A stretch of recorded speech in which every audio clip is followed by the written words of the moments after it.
Online classes में आपका स्वागत है। मैं जितेंद्र राठौर, प्रवक्ता राजनीति विज्ञान, आरोही आदर्श राजकीय वरिष्ठ माध्यमिक विद्यालय रामगढ़ पांडवा कैथल।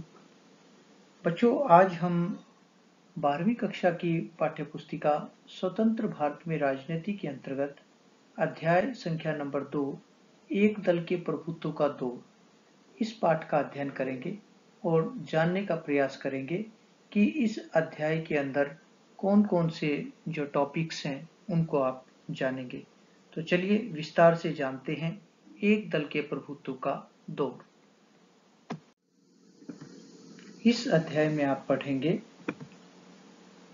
भारत में लोकतंत्र की स्थापना, कि भारत में जो विदेशी दासता से हमें स्वतंत्रता मिली उसके बाद लोकतंत्र किस प्रकार से स्थापित हुआ और कौन कौन सी चुनौतियां लोकतंत्र की स्थापना में हमारे सामने आई। एक दल के प्रभुत्व का दौर हम जानेंगे, लेकिन उससे पहले हम ये देखेंगे कि एक दल का प्रभुत्व क्या होता है, यानी कि एक दलीय प्रभुत्व जो है वो क्या है। इसके बाद हम प्रथम 3 आम चुनाव और कांग्रेस का प्रभुत्व ये जानेंगे कि पहले जो 3 आम चुनाव हुए 1952, 1957 और 1962 में, तो इन तीनों ही चुनावों में किस प्रकार से कांग्रेस का प्रभुत्व रहा या एक छत्र राज रहा कांग्रेस का, उसको जानने का प्रयास करेंगे। भारत में एक दल यानी कि कांग्रेस के प्रभुत्व के लिए उत्तरदायी कारक कौन कौन से थे, कौन कौन से वो फैक्टर्स थे जिनके कारण लगातार 1952 से लेकर और 1962 तक का जो समय था उसमें कांग्रेस का एक दलीय प्रभुत्व रहा और अन्य पार्टियां बिल्कुल गौण अवस्था में थी। तो उसके पीछे के कारणों को हम जानने का प्रयास करेंगे। इसके बाद हम जानेंगे कि भारत में विपक्ष की भूमिका क्या रही है, विपक्षी पार्टियां उनकी भूमिका क्या रही है और किस प्रकार से उन्होंने लोकतंत्र में अपना योगदान दिया है, इसको जानने का प्रयास हम करेंगे। विपक्षी पार्टियों का उद्भव ये जानेंगे हम कि कौन कौन सी मुख्य विपक्षी पार्टियां उभरकर भारतीय लोकतंत्र में सामने आई। भारत में लोकतंत्र की स्थापना और चुनौती। भारत में अंतरिम सरकार का गठन। भारत 15 अगस्त 1947 को स्वतंत्र हुआ। उस समय देश का शासन एक अंतरिम सरकार के हाथों में था, जिसकी स्थापना मंत्रिमंडल मिशन योजना के तहत की गई थी, जिसके नेता जवाहरलाल नेहरू थे। और उसके बाद 26 जनवरी 1950 को हमारा संविधान लागू हुआ और भारत संपूर्ण प्रभुता संपन्न लोकतंत्रात्मक गणराज्य घोषित हुआ। बच्चों, संपूर्ण प्रभुसत्ता संपन्न इस शब्द का अर्थ ये है कि वह राज्य या वो देश जो अपने निर्णय लेने में जो है वो सक्षम हो या स्वतंत्र हो, उसके ऊपर किसी अन्य बाहरी शक्ति का दबाव ना हो। तो भारत जो है पूर्ण रूप से जो है लोकतंत्रात्मक गणराज्य कब बना? 26 जनवरी 1950 को, जब भारत ने अपना स्वयं का संविधान जो है वो लागू कर दिया था। जब भारत स्वतंत्र हुआ और हमने चुनाव के बारे में सोचा कि किस प्रकार से जो है वो चुनाव कराए जाएं, क्योंकि 1947 में जो अंतरिम सरकार बनी थी वो चुनाव तक चलनी थी और चुनाव के बाद नई सरकार का गठन होना था। तो इसको लेकर कई प्रकार के कयास लगाए गए कि चुनाव जो होगा वो किस प्रकार से होगा और क्या वो ठीक होगा। भारत के इतना बड़ा क्षेत्रफल है, इतनी जनसंख्या है और अधिकतर जो जनसंख्या यहाँ है वो अशिक्षित है। तो इसको लेकर अलग अलग जो धारणाएं सामने आ रही थी, जिसमें विभिन्न पत्र पत्रिकाओं में प्रतिक्रियाएं दी गई। एक हिंदुस्तानी संपादक ने इसे इतिहास का सबसे बड़ा जुआ करार दिया। ऑर्गेनाइजर ने लिखा कि जवाहरलाल नेहरू अपने जीवित रहते ही ये देख लेंगे और पछताएंगे कि भारत में सार्वभौमिक मताधिकार असफल रहा। सार्वभौमिक मताधिकार यानी कि सभी को मत का अधिकार देना। बच्चों ध्यान रखिएगा, भारत में जो है वो 1952 में पहले लोकसभा के आम चुनाव हुए थे। उससे पहले भी भारत के अंदर चुनाव हुए थे, लेकिन उन चुनाव के अंदर सार्वभौमिक वयस्क मताधिकार का प्रयोग नहीं किया गया था, अर्थात सीमित लोगों को ही मत डालने का अधिकार था, सभी को मत डालने का अधिकार नहीं दिया गया था। सार्वभौमिक वयस्क मताधिकार का अर्थ होता है कि वयस्क हो जाने के बाद सभी को बिना किसी लिंग, जाति, वर्ण, भाषा आदि के भेदभाव के मत का अधिकार या मतदान का अधिकार प्रदान किया जाए। इंडियन सिविल सर्विस के एक अंग्रेज नुमाइंदे का दावा था कि आने वाला वक्त और अब से कहीं ज्यादा जानकार दौर बड़े विस्मय से लाखों अनपढ़ लोगों के मतदान की यह बेहूदी नौटंकी देखेगा। कहने का अर्थ ये है कि हमारे यहाँ जो चुनाव होना था उसके प्रति जो पत्र पत्रिकाएं थीं या विश्व के जो अन्य देश थे उनकी जो धारणा थी या उनकी जो संभावनाएं देख रहे थे वो कहीं ना कहीं नेगेटिविटी में जा रही थी, नकारात्मक रूप से वो जा रही थी। उन्हें नहीं लग रहा था कि चुनाव ठीक तरीके से संपन्न हो पाएंगे। इन सभी कयासों को दूर करते हुए भारत में चुनाव को 2 बार स्थगित करना पड़ा और आखिरकार 1951 के अक्टूबर से 1952 के फरवरी तक का चुनाव हुए। बहरहाल इस चुनाव को अमूमन 1952 का चुनाव ही कहा जाता है, क्योंकि देश के अधिकांश हिस्सों में मतदान 1952 में ही हुए। चुनाव अभियान, मतदान और मतगणना में कुल 6 महीने जो है उसका समय लगा।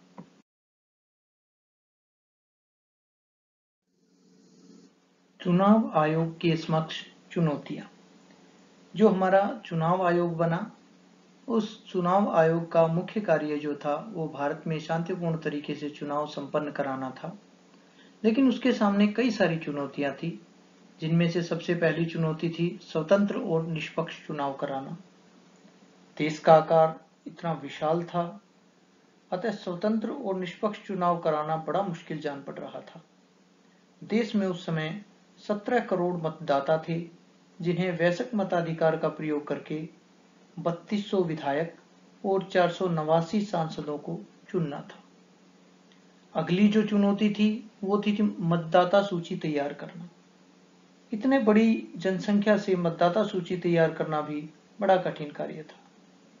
जब मतदाता सूचियों का पहला प्रारूप तैयार हुआ तो लगभग 40 लाख महिलाओं के नाम दर्ज होने से रह गए।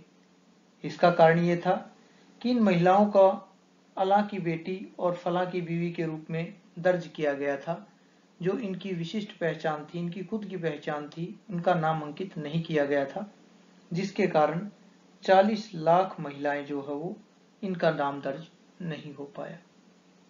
अधिकारियों और कर्मचारियों को प्रशिक्षित करना भी एक बड़ी चुनौती थी और चुनाव आयोग ने अधिकारी और कर्मचारियों को मिलाकर 3 लाख से अधिक लोगों को प्रशिक्षित किया, ताकि इस बड़े पैमाने पर होने वाले चुनाव को संपन्न कराया जा सके।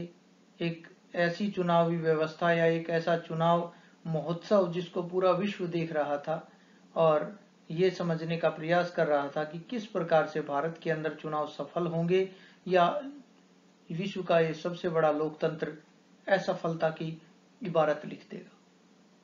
कम साक्षरता के चलते चुनाव की विशिष्ट पद्धतियों के बारे में सोचना भी चुनाव आयोग के लिए एक बड़ी चुनौती था।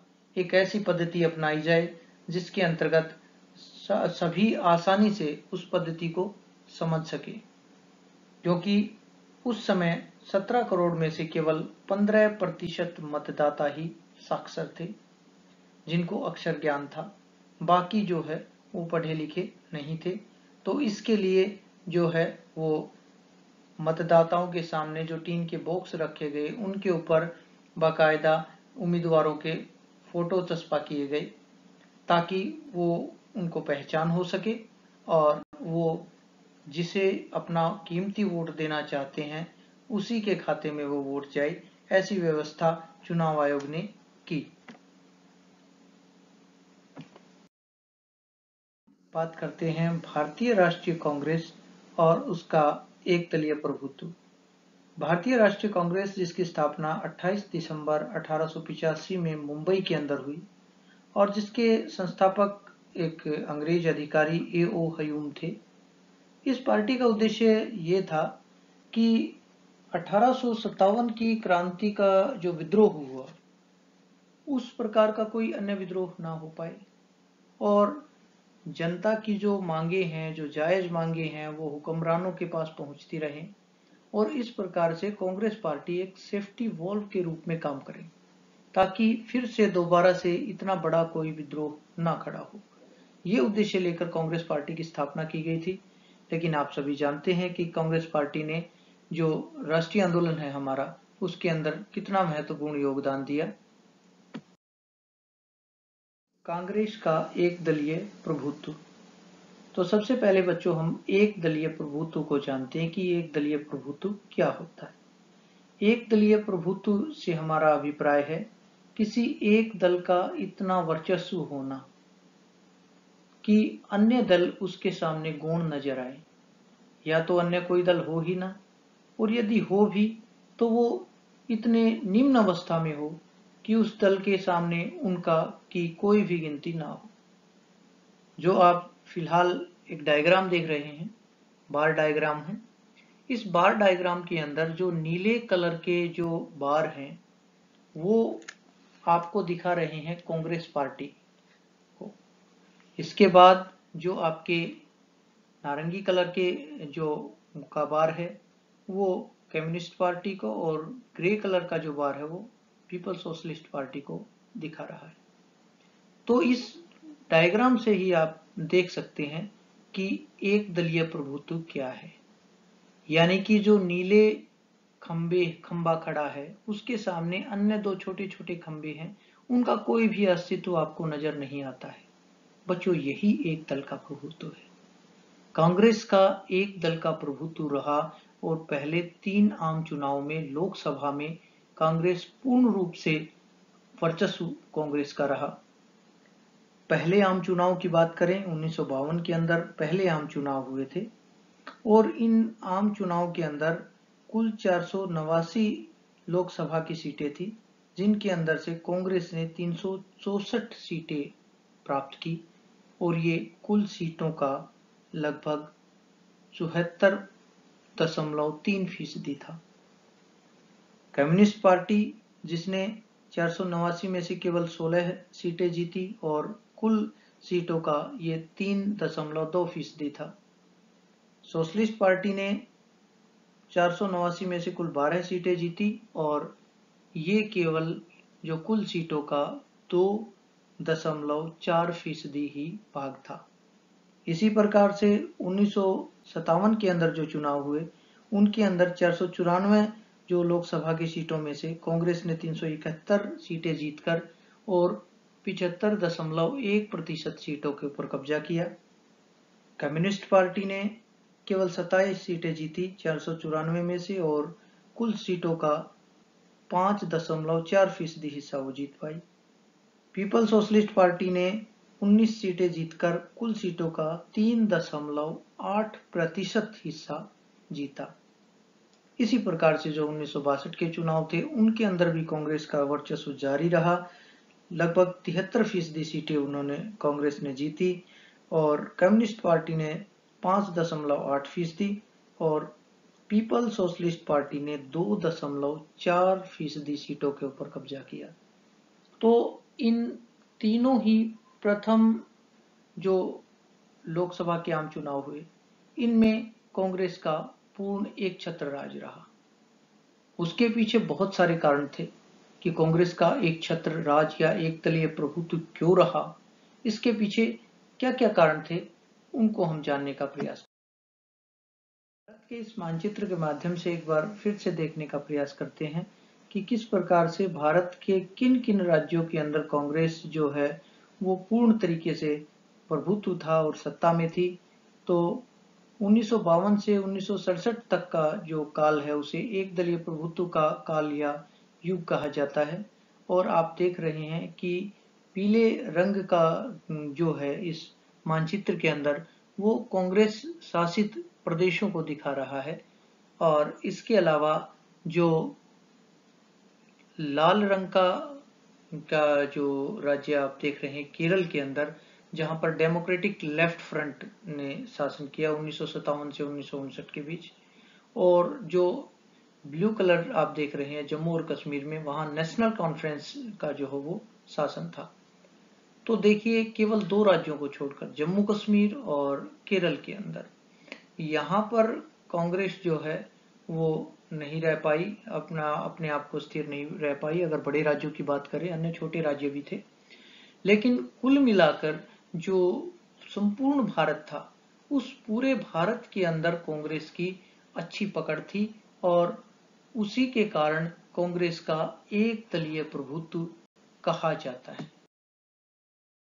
भारत में कांग्रेस की एक दलीय प्रधानता के कारण, कि भारत में जो कांग्रेस का एक दलीय प्रधानता रही, प्रभुत्व रहा, उसके कारण क्या रहे, कौन कौन से वो फैक्टर थे, कौन कौन से वो कारण थे जिसके कारण कांग्रेस ने पूरे भारत के ऊपर एक छत्र राज किया 1952 से लेकर और 1957 तक।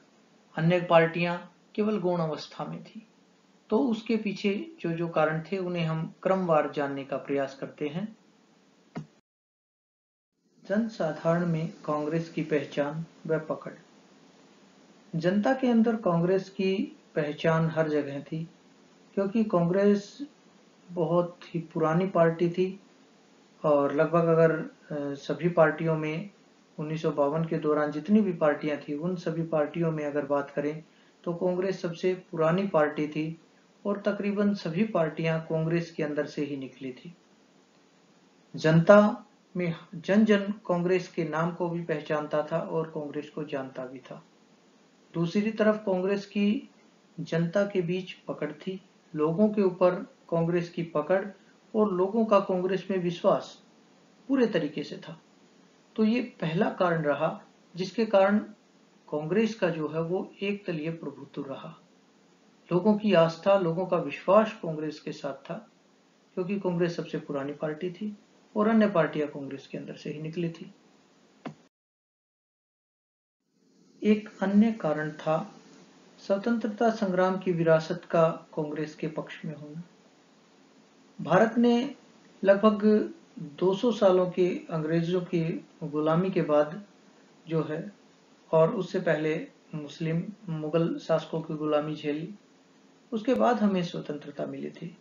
तो इसके लिए जो आधुनिक समय में जो स्वतंत्रता संग्राम चला, उसकी विरासत सारी कांग्रेस के हिस्से आई। कांग्रेस ने राष्ट्रीय संघर्ष के दौरान प्रदान किए नेतृत्व में अत्यधिक शुभकामनाएं तथा राजनीतिक पूंजी प्राप्त की थी। दलीय नेताओं ने जो यातनाएं जेलों में भोगी और अपने जीवन में जो कष्ट झेले, इससे वे लोगों में अधिक लोकप्रिय हो गई, और लोगों को ये लगने लगा कि उन्हें जो स्वतंत्रता प्राप्त हुई है, उसके पीछे एकमात्र दल जो जिम्मेवार है वो कांग्रेस है। इसलिए लोगों ने कांग्रेस को आंखें बंद करके वोट किया, उसे समर्थन दिया और उन्हें प्रचंड बहुमत देकर सत्ता में वो लेकर आए। कांग्रेस के जो एकदलीय प्रभुत्व था या प्रचंड बहुमत मिलने का कारण जो था, उसके पीछे एक कारण था लोकप्रिय व करिश्माई नेतृत्व। कांग्रेस के पास जो उच्चतम दर्जे के जो नेता थे वो उपलब्ध थे। उस समय अगर महात्मा गांधी जी को छोड़ दिया जाए, और कुछ समय तक भीमराव अंबेडकर जी भी जो है वो कांग्रेस से दूर रहे, बाद में वो कांग्रेस में शामिल भी हुए, कांग्रेस के अंदर की टिकट पे उन्होंने चुनाव भी लड़ा। तो केवल गांधी जी को छोड़ दिया जाए तो और तमाम जितने भी बड़े नेता थे, चाहे वो सरदार वल्लभ भाई पटेल हो, चाहे जवाहरलाल नेहरू हो, चाहे मौलाना अबुल कलाम हो, या अन्य कोई नेता हो, राजेंद्र प्रसाद जी हो, ये सभी तमाम नेता जो लोगों की आंखों के तारे थे, जिन्हें लोग करिश्माई नेतृत्व जिनका मानते थे, जिन्हें लोग ये मानते थे कि इनके अंदर दैवीय शक्तियां हैं, और जो जिन नेताओं ने हमारा नेतृत्व किया है, उन्होंने अंग्रेजों रूपी जो दानव हैं, उन दानवों को देश से बाहर किया है, ऐसी धारणा थी लोगों के अंदर। और उस धारणा के पीछे जो पंक्ति में जो नेता खड़े थे, वो सभी नेता जो है वो कांग्रेस के अंदर थे। अब लोगों के सामने जो वोट डालने का एकमात्र विकल्प जो नजर आ रहा था, वो कांग्रेस नजर आ रहा था, क्योंकि उनके सभी चहीते जो नेता थे, जो हीरो थे उनके, चाहे वो जवाहरलाल नेहरू जी हों, चाहे सरदार वल्लभ भाई पटेल हों, जिन्होंने सरदार वल्लभ भाई पटेल जी ने पूरे देश को एकता के सूत्र में बांधा, सुचेता कृपलानी हों, चाहे राजेंद्र प्रसाद जी हों या भीमराव अंबेडकर जी हों, अन्य कोई भी नेता हो, ये सभी नेता कांग्रेस में नजर आ रहे थे। इस कारण से जनता ने कांग्रेस को प्रचंड बहुमत दिया और कांग्रेस का एक दलीय प्रभुत्व जो हो वो लंबे समय तक कायम रहा। कांग्रेस का एक दलीय प्रभुत्व रहने का जो अन्य कारण था, वो था कांग्रेस का मजबूत संगठन और विभिन्न विचारधाराओं का समावेश। कांग्रेस का जो संगठन था वो बहुत ही शक्तिशाली संगठन था। देश के कोने कोने में, गांव गांव तक कांग्रेस की जड़ें फैली हुई थी और हर जगह पे कांग्रेस को जो है लोग जानते थे और अन्य पार्टियों के लिए वहां पर जाना और अपने आप को स्थापित करना बड़ा मुश्किल था, जबकि कांग्रेस जन जन के लोगों के जो है वो आंखों का तारा बनी हुई थी और हर कोई कांग्रेस को जानता था। संगठन कांग्रेस का संगठनात्मक जो ढांचा था वो काफी मजबूत था। इसके अलावा कांग्रेस के अंदर अनेक विचारधाराओं के लोग थे, अनेक जो, चाहे वो कांग्रेस की विचारधारा से सहमत होने वाले थे, इसके अलावा कुछ साम्यवादी लोग भी थे, कुछ जो है पूंजीवादी लोग भी कांग्रेस के अंदर शामिल थे, कुछ व्यक्तिवादी भी कांग्रेस के अंदर, यानी कि कांग्रेस एक विभिन्न विचारधाराओं का समावेश था, जिसके कारण पामर ने कांग्रेस को एक छाता संगठन की संज्ञा दी है।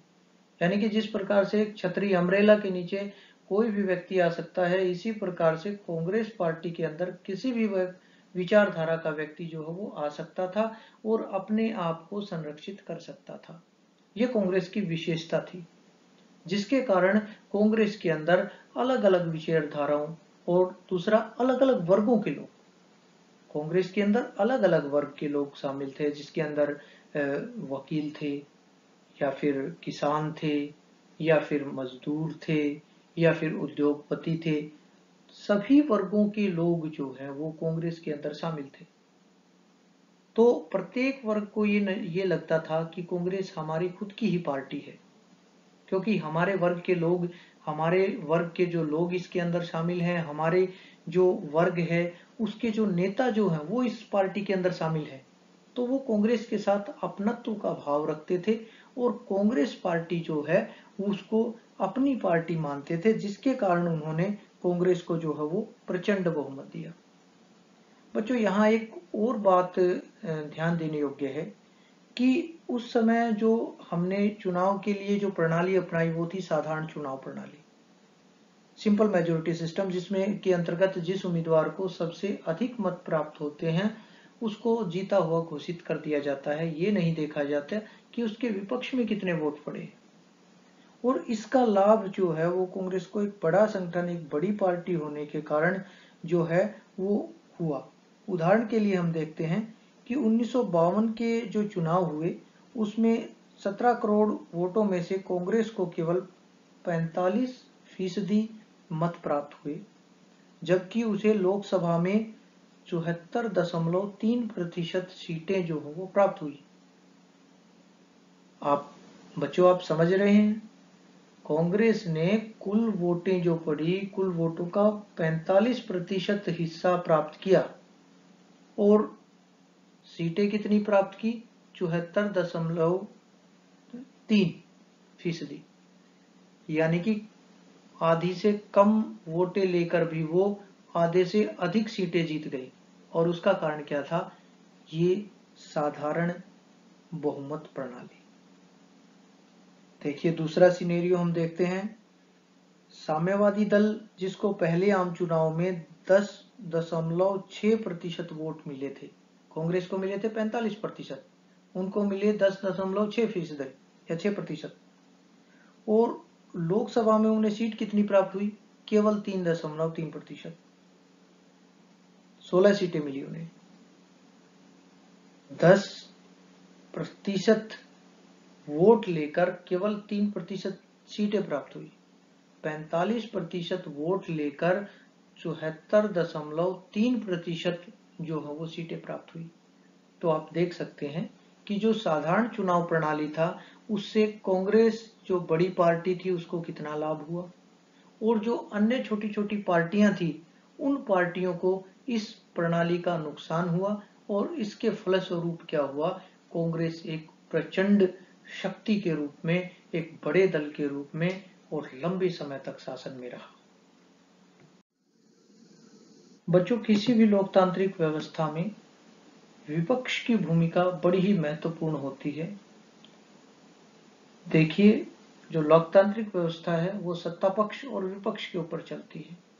सत्ता पक्ष या सत्ताधारी दल वो होता है जो चुनाव में बहुमत प्राप्त करता है और सत्ता का भोग करता है या सत्ता पे काबिज होता है, उसे सत्ताधारी दल कहा जाता है।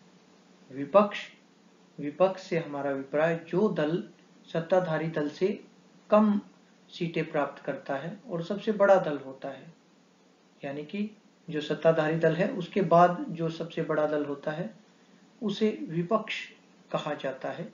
तो विपक्ष की जो भूमिका है वो भारत के अंदर जो विपक्ष की भूमिका है वो बड़ी अव्यवस्थित तरीके से विकसित हुई है। अव्यवस्थित क्यों कहूंगा मैं, क्योंकि अगर हम देखें तो भारत में प्रारंभ में क्या था, संगठित विपक्ष का अभाव था।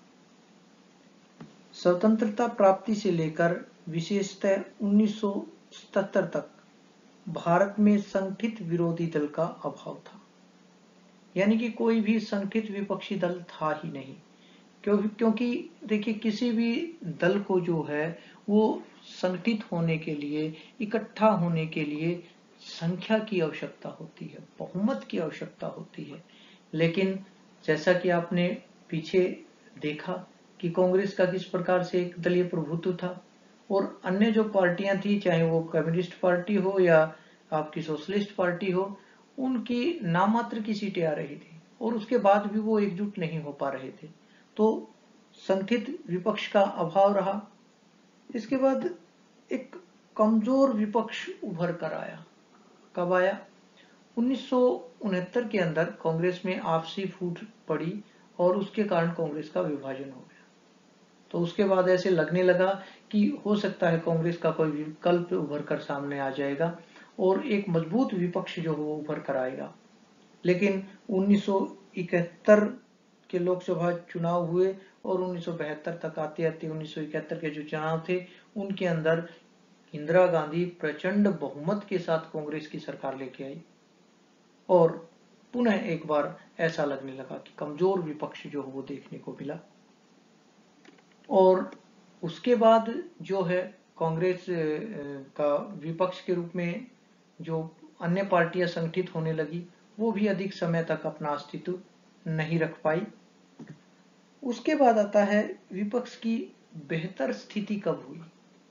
देखिए, हालांकि जो है वो एक बार हमारे यहाँ विपक्ष की स्थिति जब 1975 के अंदर जो आपातकाल जो लगा था और उसके बाद 1977 के अंदर जो चुनाव हुए, वहां पर जो है वो गैर कांग्रेसी सरकार, पहली बार जो जनता पार्टी की सरकार आई और गैर कांग्रेसी प्रधानमंत्री बने मोरारजी देसाई, जो वो पहले गैर कांग्रेसी प्रधानमंत्री बने भारत के।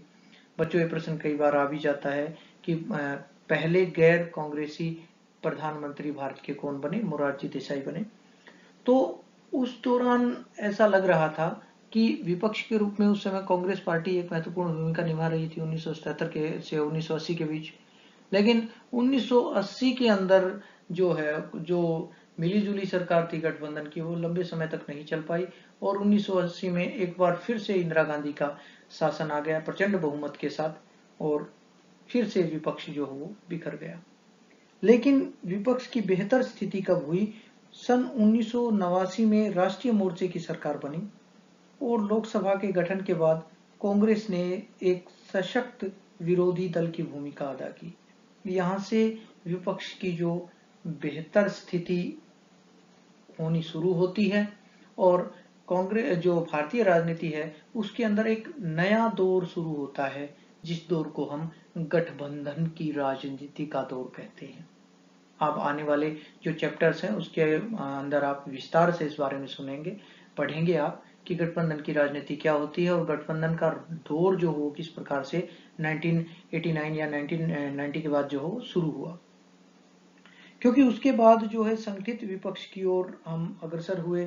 1998 के अंदर जब लोकसभा चुनाव के पश्चात भारतीय जनता पार्टी की जो सरकार बनी वो गठबंधन की सरकार थी, जिसके जो एनडीए गठबंधन बना, नेशनल डेमोक्रेटिक अलायंस, और विपक्ष में जो है अब कांग्रेस पार्टी आई और कांग्रेस पार्टी ने विपक्ष की भूमिका महत्वपूर्ण तरीके से निभाई। उसके बाद जब 2004 और 2009 के अंदर जो इलेक्शन हुए उनके अंदर भारतीय जनता पार्टी ने जो वो महत्वपूर्ण विपक्ष के रूप में अपनी स्थिति जो हो वो जाहिर की। तो ये चीजें क्या है, एक भारतीय राजनीति को एक संगठित विपक्ष की ओर ले जा रही थी। इसके बाद बच्चों हम बात करेंगे कि जो भारत में जो ये विपक्ष की भूमिका रही, ये भूमिका हमने जो है वो संगठित विपक्ष का अभाव से लेकर और संगठित विपक्ष तक का जो दौर आया, इस दौरान से कई बार जो है वो छोटे छोटे प्रश्न जो हैं वो आपसे एग्जामिनर पूछ लेता है। तो आप इसको विस्तार से अपनी जो पाठ्य पुस्तिका है उसमें पढ़ेंगे। बच्चों अब हम जानेंगे भारत में विपक्षी पार्टियों का उद्भव किस प्रकार से हुआ, कि कौन कौन सी विपक्षी पार्टियां जो है वो कांग्रेस को चुनौती देने के लिए सामने आई। यदि हम विरोधी या विपक्षी पार्टियों के उद्भव की बात करें तो सबसे पहले नाम आता है भारतीय साम्यवादी दल, जिसकी स्थापना 1925 में हुई थी। सन 1934 में इस दल को अवैध घोषित कर दिया गया था और इस पर पाबंदी लगा दी गई थी। इसके सभी नेताओं को जो है वो जेल में डाल दिया गया था। परंतु दूसरे विश्व युद्ध के दौरान जब रूस में भी अंग्रेजों के साथ युद्ध में शामिल हो गया तो सरकार का समर्थन तथा कांग्रेस की आलोचना करने के कारण इस दल से प्रतिबंध हटा लिया गया था। आप ध्यान रखिए बच्चों कि साम्यवादी दल ने सन 1942 में जो भारत छोड़ो आंदोलन चलाया था उसका विरोध किया था। 1952 के जो पहले आम चुनाव हुए थे लोकसभा के, उसमें इस दल ने 16 स्थान जीते और प्रमुख विरोधी दल के रूप में रहा था। दूसरे आम चुनाव में 1957 के अंदर 29 स्थान इस दल ने जीते थे। दूसरी अगर दल की बात करें तो समाजवादी दल। सोशलिस्ट पार्टी का उत्कर्ष स्वतंत्रता से पूर्व हुआ था। कांग्रेस सोशलिस्ट पार्टी का गठन 1934 में नौजवान, रेडिकल और समता मूलक कांग्रेसियों के द्वारा कांग्रेस के भीतर ही किया गया था। ये वो युवा थे जो कांग्रेस के अंदर चेंज लाना चाहते थे, परिवर्तन लाना चाहते थे, तो उन्होंने इस दल का गठन किया था। और इस दल की जो है 1948 में सदस्यों को दोहरी पार्टी सदस्यता रखने के कारण कांग्रेस ने अपने संविधान में संशोधन किया और इससे 1948 में सोशलिस्टों ने एक अलग सोशलिस्ट पार्टी का निर्माण किया। यद्यपि पार्टी की मौजूदगी कई राज्यों में थी, लेकिन इसकी चुनावी सफलता जो है वो उल्लेखनीय ज्यादा नहीं थी। फिर हम बात करते हैं भारतीय जनसंघ की। तो भारतीय जनसंघ की स्थापना 1951 में हुई थी। डॉक्टर श्यामा प्रसाद मुखर्जी इसके संस्थापक सदस्य थे। इस पार्टी की जड़ें स्वतंत्रता से पूर्व के समय से सक्रिय राष्ट्रीय स्वयंसेवक संघ और हिंदू महासभा में खोजी जा सकती है। 1952 के जो लोकसभा चुनाव हुए उसमें कुल 3, 1957 में 4 और 1962 में जो लोकसभा चुनाव हुए उसमें इस पार्टी ने 14 स्थान जो हो वो जीतकर अपनी स्थिति जो हो दर्ज की। इसके बाद आती है स्वतंत्र पार्टी।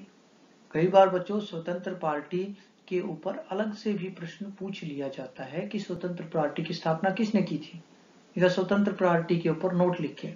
तो आप इस जो स्वतंत्र पार्टी है उसको भी अच्छे से आप करें। स्वतंत्र पार्टी जो है इसका गठन दूसरे आम चुनाव के पश्चात किया गया था। इस दल की स्थापना कांग्रेस पार्टी के कुछ नेताओं ने कांग्रेस की नीतियों के विरोध में सन 1959 में 1959 के अंदर की थी। इस पार्टी के मुख्य नेताओं में सी राजगोपालाचारी, के एम मुंशी, एन जी रंगा और मीनू मसानी जैसे पुरानी कद्दावर कांग्रेसी नेता थे। 1962 के चुनाव जो हुए उसमें इस दल ने 18 स्थानों पर विजय प्राप्त करके अपनी स्थिति को दर्ज किया। तो बच्चों, ये था हमारा आज का वीडियो, और जिसके अंदर हमने पढ़ा कि भारत में एक दल का प्रभुत्व कैसे रहा।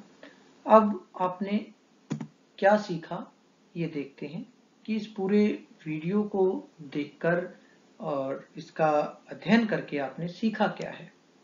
तो इसके लिए मैं कुछ आपको प्रश्न देता हूं, जिन प्रश्नों को आपको अपनी जो अभ्यास की पुस्तिका है उसके अंदर लिखना है, और अपनी पाठ्य पुस्तिका के मदद से इन प्रश्नों को अपनी पाठ्य पुस्तिका के अंदर लिखें, आप नोट करें, याद करें। आने वाले जो परीक्षाएं होंगी उनके लिए के अंदर ये बहुत ही महत्वपूर्ण रहेंगे। जो गूगल मीट के ऊपर आपके जो डाउट क्लासेस हैं, आपके अध्यापक हैं वो आपकी डाउट क्लासेस लेते हैं, उनसे भी आप इन प्रश्नों के ऊपर चर्चा कर सकते हैं। तो पहला प्रश्न आप नोट कर लें, एक दल का प्रभुत्व क्या होता है, हमने डिस्कस किया था, आपको बताना है। प्रथम लोकसभा चुनाव में कांग्रेस ने कितनी सीटों पर विजय प्राप्त की। बच्चों ध्यान दें, आप कई बार ये प्रश्न जो है वो आपके जो वार्षिक परीक्षाएं हैं उनके अंदर आया हुआ है, तो आपके लिए बड़ा महत्वपूर्ण है। कांग्रेस के एक दल के प्रभुत्व के क्या कारण थे। इस अध्याय का सबसे महत्वपूर्ण प्रश्न अगर हम कहें तो वो ये बनता है कि कांग्रेस के एक दल के प्रभुत्व के क्या कारण थे। फिर आता है स्वतंत्र पार्टी की स्थापना कब हुई, और भारतीय जनसंघ पर एक नोट लिखें। तो ये थे आज के अभ्यास के प्रश्न। बच्चों आपने पूरी तन्मयता के साथ सुना और देखा, इसके लिए आपका बहुत बहुत धन्यवाद।